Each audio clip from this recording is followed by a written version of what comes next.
ang ginawa ko is nag-intay na lang ako, no. So nakakuha naman ako ng ganito kaliit yan, no. Sobrang liit yan. Kaya pamilyar po ba kayo dyan sa Pipers ornatum? Kasi ako yan yung mga isa sa mga halaman na wishlist ko before. Ito madali lang naman to, no. Isama na natin yung old soil niya para hindi na siya gaanong and mabilis ang care tips lang, ano. Ito kasi hindi naman niya kailangan na masyadong Hello everyone! This is Hermes Sunapi ni Dino Park and Eco Garden and welcome back sa ating YouTube channel. And for today's video, ano nga ba gagawin natin? Kanina po pag-ikot ko sa ating garden, nakita ko tong halaman ko na ito, tapos parang wala nang direksyon. Walang direksyon yung buhay, ano. Ganyan naman tayo kapag meron tayong mga halaman na nakikita natin na dapat nang ayusin, inaayos natin, ano. At ang tinutukoy ko pong halaman ay yung Pipers ornatum ko, no. Pamilyar po ba kayo dyan sa Pipers ornatum? Kasi ako yan yung mga isa sa mga halaman na wishlist ko before. At nakakuha ko nung maliit. Pero dati mahal-mahal kasi niyan, ano. At ngayon nga, napansin ko na talagang kung saan-saan napupunta yung Pipers ornatum ko dahil nag-lash na rin at lumago-lago na, tingnan natin kung ano yung magagawa natin sa kanya. Papakita ko po yan sa inyo ngayon at pag-usapan natin yung pag-aalaga ko dyan sa klase ng halaman na yan, ano. At kung ready na kayo mga ka-MDP, tutok lang po.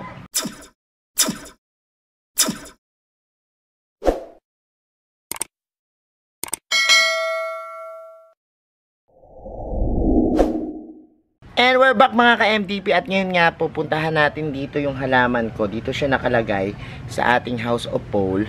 At napansin ko na humaba na siya, no. Actually, mga ilang buwan ko pa lang itong nabibili. At maliit lang siya nung binili ko. Kasi before nakakita ko nito, yung malalaki na, ang mamahal ng presyo. Tapos, ewan ko lang kung nagsibabaan na. Pero nung nagkaroon ako ng chance na makakuha nung maliit, bumili na ako. Tapos nilagay natin dito. Kapag may bago akong halaman, ito yung pinaka-sanctuary nila kung saan sinasanay ko muna sila dito sa aking lugar o klima, no. Kaya po, nandito siya. Nakita ko nga, medyo kung saan-saan napapunta yung ating Pipers ornatum. Maliit lang siya, pero ngayon humahaba na. At tingnan natin yung development ng halaman. Tapos tingnan natin kung ano yung pwede kong gawin sa kanya. At eto na nga, puntahan na nga natin itong ating halaman natin na to. Ito po yung tinutukoy ko, no. Ito yung Pipers ornatum. Yan. At tingnan nyo po yung istura ng kanyang dahon, no. Kaya nagustuhan ko to kasi ibang klase yung design ng kanyang dahon, no. Medyo metallic siya. Tapos parang medyo nagkakaroon ng parang mapink-pink yung kulay niya, no. Actually, eto, natutuwa ako dahil before, talagang meron ako nakita nito yung mga malalaguna, no. Pero hindi pa rin ako bumibili. Tsaka wala akong mabilhan. Actually, meron ako nakikita pero sobrang mamahal pa ng mga bentahan nila, no. Maabot ng 1,000 kasi mga naka-pole na yon, tapos malalaki na, no.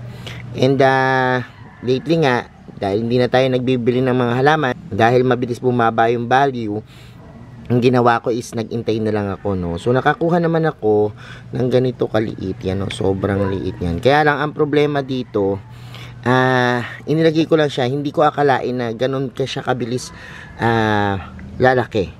Pero kapag kasi hindi mo nakikita yung halaman mo ng medyo matagal na panahon, nagugulantang ka na lang minsan kapag halimbawang yan, humaba na sila, no. So ito isang leaf lang nung nabili natin, ano. Tapos nagkaroon siya ng ganyan. So ito parang katulad din ng mga potos, no, na nagkakaroon siya ng mahabang vine. Tapos kung saan-saan punta ng punta, no. Lalo na kung hindi mo susundin yung direksyon niya o wala kang pattern o pagkakapitan. Ang nangyari sa aking Pipers ornatum, nilagay ko lang siya dito, tapos eventually, ayan po, nagkaroon na siya ng mga vines, papunta dito, at eto nga po, yan, kumapit siya sa ibang puno, o dito, nag-uugat na, kasi po ito, hahanap at hahanap po siya ng something na makakapitan niya, no. Mapalupa yan, mapapole, mapapader. Kasi nga po, ayan nagbabaging-baging. So, hanggang dito na umabot yung aking Pipers ornatum, no. Ito, nag-develop sa kanya yung ibang klase naman ng dahon. medyo hindi kita yung mga details, ano. Minsan po, ang reason yan is yung kakulangan sa araw, ano. Pag hindi natatanggap niya yung enough na sunlight. Katulad nito, meron siya ditong mga halaman, tapos nandito siya sa pinakailalim pa. Kaya medyo hindi niya nakuha yung enough na sunlight, kaya naging ganyan yung kanyang kulay. Anyways, nung humaba naman siya at napunta siya dito, ayan, nakarating po dyan, ito, kita nyo, bumalik yung kanyang mga kulay na pink.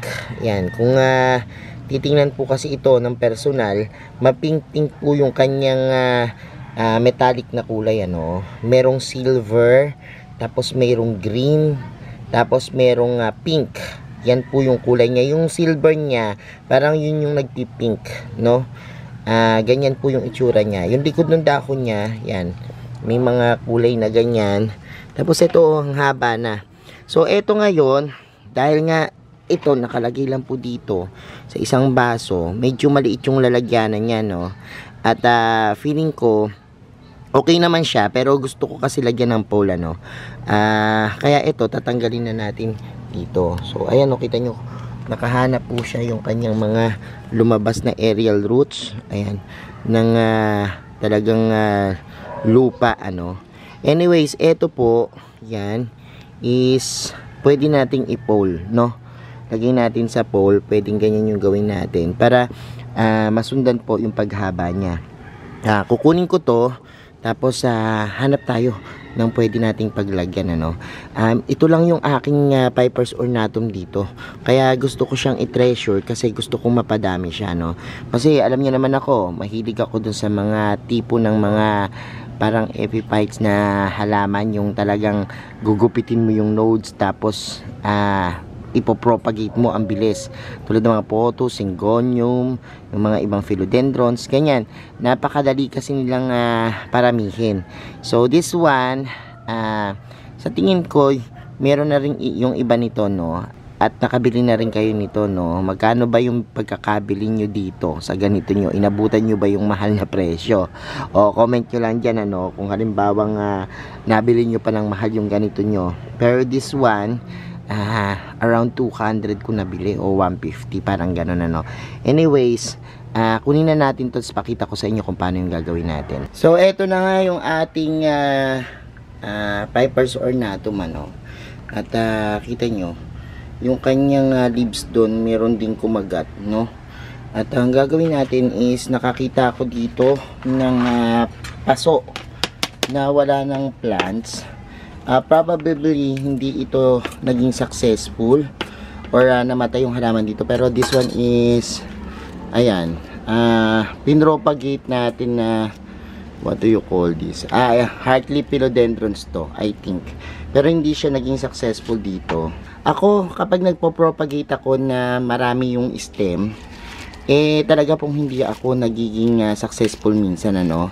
Mas successful ako kapag nagpo-propagate ako ng one leaf propagations o yung isang node, no. Eto, okay pa naman, buhay pa tong isa na to kasi meron pang ganyan. Kaya lang, tanggalin na natin, tapos gagawin ko na lang tong single propagations o single node propagations, yung tawag ko dyan. Kasi po, kita nyo, wala na siyang dahon. And ito, pwede pa itong masalba kasi may mga nodes pa naman siya. So, kapag ako nagpo-propagate, yan, minsan, nagiging okay, pero mas madalas hindi okay. Kapag halimbawang mahaba or maraming nodes, ano, tapos igaganyan mo sa pole, kahit pakapitin mo, medyo mababa yung percentage sa akin na maging successful yung propagations ko. Pero kapag single leaf propagations, halimbawa kinat ko yan, tapos ito merong nodes, tapos nilubog ko sa lupa, mabilis sa akin yan. Kasi sa tingin ko, konti lang yung pagdadaan ng sustansya.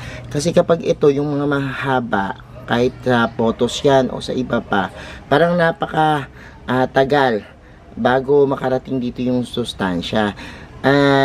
Kailangan munang mag-develop ng roots para mabuhay mo lahat-lahat, ano. So, paano kung matagal mag-develop yung roots mo? Talagang mauuna munang malagas yung dahon. Anyways, ayan, tanggalin natin yung mga nakaganito, no. Tapos, ililipat na natin siya. Itong lupa niya, medyo makli-clean na, no? O kailangan ng pagandahin. Kaya gagamit ako nitong ating bulok na ipa na merong yan, parang abo-abo, no? Na halo-halo na yan. Compost na rin yan. Kinompos. Patatabain lang natin yung lupa natin dito. So, simulan na natin yung paglilipat. So, ay magsimula na tayo. Ito, okay na yung ano nito, yung pole nito, nakatanim na dyan. So, hindi na natin yan tatanggalin. Gagawin na lang natin is, kita nyo, kapag tumatagal po yung ating mga soil, nagiging ganyan po siya, tumitigas, ano. Lalo na kung halimbawa, medyo makli-clay yung ginamit nyo, no. So, ito, pwede naman siyang i-improve. Hahaluan nyo lang po siya, no. Kaya lang kasi ito sobrang tigas, no, nung mga lupa. Siguro kaya hindi rin po nag-work dito yung unang itinanim. Actually, hindi ko na matandaan kung ako ba nagtanim nito o hindi. Pero, feeling ko, kaya hindi siya nag-survive kasi ang tigas ng lupa, oh. Kita nyo. So, possible na ganun yung nangyari. Kailangan po kapag nagpo-propagate tayo ng halaman, kailangan buhagag yung lupa. Kasi para kapag nag-develop na yung roots niya, mabilis na po yan, ano, na makapag galaw-galaw yung mga tumubo na roots. And ngayon po, kasi kung halimbawa naman na tatanggalin natin, uuga tong pole na, no. Pero for the meantime, ito lang munang mga nanditong kalahati, ano. Kalahatiin natin yung lupa. So, yan. I-cultivate lang natin yung mga nanditong part. Tapos, yan, tanggalin natin. Tapos, palitan natin ito. So, yan. Ito yung aking buhaghag na lupa. Yun yung gagamitin natin dyan, ano. Para mas maganda yung kanyang tubo. And, ayan. Tapos, ito, tanggalin natin yung ating ornatum dito. Tapos, ayan. Ito madali lang naman to, no? Isama na natin yung old soil niya para hindi na siya gaanong nibago dun sa kanyang soil. Ayan. Kung kaya nyo kuhanin ng buo. Pero katulad niyan, oh, ayan. Ganyan lang. Minsan kasi pag naglilipat tayo, meron tayong tinatawag na transplant shock. O yung kapag halimbawang inilipat mo yung halaman mo, medyo naninibago siya kasi nagalaw yung roots, ano. At yung iniiwasan natin yan, na magkaroon tayo ng transplant siya, kaya hindi na natin tatanggalin yung iba pa niyang lupa. So, at least na lang siya dyan, hindi siya masyadong maninibago. So, ayan, na itanim na natin siya. Ang gagawin natin ngayon is, kakapit natin siya sa ating pole. So, eto madaling mag-develop ng aerial roots, eh. Ayan, o, kita nyo. Tapos, maganda rin kung kakapit siya. Kasi, tayo ang ating napansin kapag halimbawa pong papakapit tayo ng mga ganitong halaman sa pole, mas lumalaki po yung kanilang mga dahon, ano. Pag halimbawa naman po na itong halaman natin, yung nakababa, okay din naman po siya. Kaya lang parang medyo maliit, ano. Itong Piper's ornatum, medyo maliit lang talaga yung nadidevelop na dahon. Pero ako nakakita na po ako ng nakapole nito, pero malaki pa rin siya, no. So, ngayon, hanggang dyan sa taas, titingnan natin kung hanggang saan. Kasi tingnan nyo. Look, ganyan yung mangyayari dyan. So, tatali ko lang muna to, tapos balikan ko kayo. Pakita ko sa inyo yung kinalabasan, ano. So, eto na, natapos na natin yung ating pagtatali nito ating Piper's, no. So, nakatayo na siya na ganyan. And eto, tiyak ko hahaba na rin yan, no. So, habang humahaba, didikit natin yung kanyang pinaka-stem dun sa ating coco pole, ano. Para kung halimbawang mag-ugat siya, kakapit na yan dyan, ano. And, ayan yung ating napakagandang Piper's ornatum. And mabilis ang care tips lang, ano. Ito kasi hindi naman niya kailangan na masyadong mainit, ano. Bawal to sa tampak na araw. Preferably dito morning sun or kaya filtered sun, pwede rin po siya, no. Pwede siya sa mga bright na areas para lumabas yung kanyang magandang yan kulay, ano, yung pink-pink na tinatawag. Tapos, ayan, pakapitin nyo lang sa pole, ano. Pero kung hindi naman, pwede rin namang hindi pakapitin, kaya na maghahanap po yung kanyang aerial roots, no, ng makakapitan. Or medyo payat yung inyong magde-develop na dahon, ano, maliliit. Pagdating naman sa potting mix, ito po, maganda yung mga well draining na potting mix, ano, katulad po nung ating ginamit na yan, ano.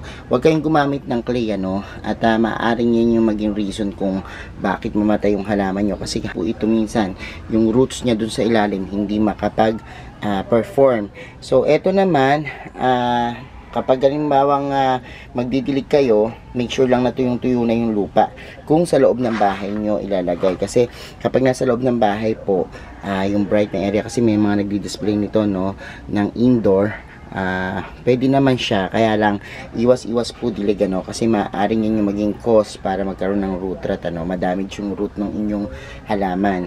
Mentras po kasi nasa loob, matagal matuyo yung lupa, so adjust tayo. So kung halimbawa naman sa labas nyo ito ilalagay, okay na okay lang yan. Ulan arawin naman ito, pwede, no, as long as yung inyong lupa ay mabilis mag-drain. At tingnan nyo rin kung may butas yung paso, baka mamaya iipunan ng tubig, ano. So ganyan lang naman kabilis alagaan. Ito hindi masyadong maarte, no. Kaya lang dahil nga dun sa kanyang kakaibang dahon, medyo nag-pricey yung kanyang talagang presyuhan sa merkado. Pero now, marami nang mabibili ngayon na murang Pipers Ornatum. Kung gusto niyo ng mga kakaibang halaman na talaga namang yan, attract sa mata at syempre nakakapukaw ng atensyon ng bawat makakita, ito po maganda, no, na halaman itong Pipers Ornatum. So ayan po. Ngayon naman puntahan natin, ano, bigyan ko kayo ng updates doon sa ating Syngonium red arrow, no, o yung tinatawag kong black photos, ano, na nakita natin at pinropagate nung nakaraan. Check natin kung ano na yung status niya. So eto na nga yung ating Syngonium, no, na red arrow. Tapos yung pinutol natin dyan, ayan po, meron ng sumuloy, no, na bagong growth. So bagong halaman. At eto, medyo nilagay natin siya dito sa medyo maaraw para makita natin yung pagka-black. Kaya lang po, yung aking propagations, tingnan natin, okay naman siya. Ito po kasi, nailagay ko sa isang lugar na talaga namang hindi nadidilig, ano. At nakita natin na yung ating halaman, yan, nagkaroon ng pagkatuyot, no. So, eto, may mga successful naman, ano. So ayan, ito sa tingin ko, ito yung magiging successful natin na one leaf propagations, ano, itong nandito. Tapos ito, tingnan natin kung ano yung mangyayari. Ito to yung tuyo yung lupa, oh. So kulang sa dilig, and make sure po na merong moist yung kanyang soil, kasi po kung hindi po lalagyan ng konting tubig or imimisting yung inyong mga soil, ang mangyayari po dyan, hindi magde-develop yung roots, ano. Kaya importante po na panatiliing ma-moist yung lupa ng ating mga bagong propagate. So ito, okay naman, at meron naman tayong successful propagations. Kaya yan po yung ating black photos na updates doon sa mga nakapanood doon sa ating previous video. So, ayan mga ka-MDP, napanood nyo na po yung ating video for today. At nakita nyo po yung ginawa natin doon sa ating Pipers Ornatum. Kayo ba, malalaki na ba yung mga ganyan nyo? Kung meron na kayo, at kung wala pa, baka magustuhan nyo po, ano, yung pinakita natin. Maganda siya talagang alagaan na halaman, tsaka one of a kind, ano. So, ayan mga ka-MDP, salamat po sa inyong panonood ngayong araw na ito. Sa lahat na nagla-like, nag-share at nagko-comments, thank you so much po, ano. Sa mga hindi pa po, kung bet na bet nyo po yung ganito, kasi marami pa tayong mga halaman na maaaring ipakita sa inyo, no. At baka bago lang yan sa inyong mga paningin, yan, alam nyo na kung paano alagaan, ano, kapag nagkaroon kayo. At thank you so much sa inyong pagtutok. Sa mga hindi pa po nagsasubscribe sa ating YouTube channel, kung bet na bet nyo po yung ganitong usapan, yung plants and gardening, mag-subscribe na po kayo. No? Huwag nyo po kalimutang i-hit yung notification bell para laging updated sa aming latest uploads. Pati po sa iba't iba nating social media accounts, sa ating TikTok, Instagram, Facebook pages. Search lang po Hermes Unaho or Mini Dino Park and Eco Garden. Makikita nyo na yan. Salamat na maraming mga ka-MDP. And this is Hermes Unaho, nagsasabi sa inyo ng Happy Planting. Bye-bye!